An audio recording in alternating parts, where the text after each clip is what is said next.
Perfect timing for the election midterms. So let's reveal the cover story in this month's edition of Newsmax Magazine. Let's welcome to MidPoint the man who not only makes these decisions, but also knows where to find the best steak in New York City under $20 a serving. Ken Chandler joins us again. And I knew that face was going to happen right there because I think you and I both know that's a cheeseburger in New York. Well, yes, it is. Pretty much. All right, we won't ask you then. You don't have to tell us where it is. I know it's a secret place. All right, let's get right to it then. Front cover of Newsmax Magazine this month, Al Sharpton. I have to tell you something, Ken. I'm not a fan of Al Sharpton. Many people are not. Why Al, who probably hasn't told the truth in at least the last 20 years? Well, because like him or loathe him, Al Sharpton has become the nation's #1 spokesperson on civil rights. And, the fact that he has this position is going to make him very, very important in the 2016 presidential elections. Isn't that, though, something of a disappointment when you think about that? Because this has been talked about many times, Al Sharpton saying that he has the ear of the president, but to know that this guy is the one giving the most powerful leader of the free world advice, that in itself is a little scary, is it not? Well, given the sort of background of the Reverend Sharpton, and I mean in New York, we're very familiar with him from the 1980s, the Tawana Brawley scandal, when he defended a young lady who claimed that she'd been raped. It turned out she hadn't. So, we're very familiar with Al Sharpton, but he's kind of reinvented himself. And the reinvention, I would say, went to a new level this past summer during the troubles in Ferguson, Missouri, where you might remember Michael Brown, the young black teen, was shot to death by police. Now, Sharpton went to Ferguson, he says, at the request of Brown's family. He hadn't been there but a day or so when, according to Sharpton, he got a phone call from the White House.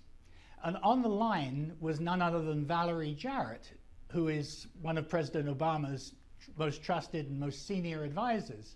And she basically said to Sharpton, what should we, the White House, be doing? What can we do? Because by this time there were riots, the National Guard had been called in.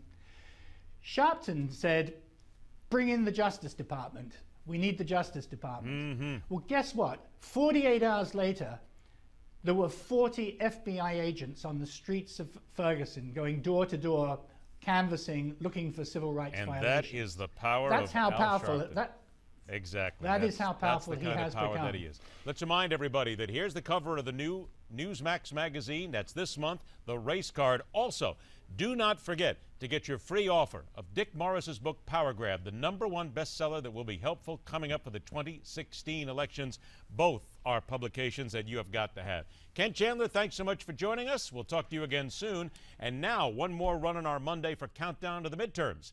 This time we focus on West Virginia and the House duel between Republican Evan Jenkins and Democrat Nick Rahall.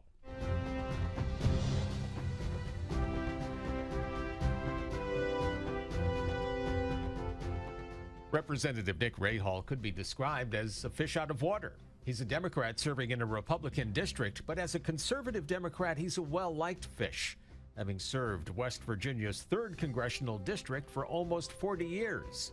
However, this go-around, Rahall is in serious trouble. He's neck and neck with Republican challenger West Virginia State Senator Evan Jenkins. Jenkins switched parties last summer to challenge Rahall, something the Rahall campaign is using against him in ads during debates. Given the fact that Jenkins is a former Democrat, he and his Democratic opponent share similar views on most of the big issues. They're both out to protect coal mining jobs, secure the borders, and they stress the importance of working across the aisle. Where they differ?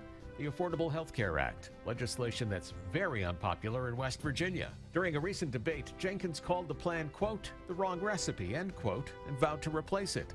Rahall said he does not regret voting for it. He also pointed out that he's since voted to fix certain flaws in the bill and agrees it needs more work.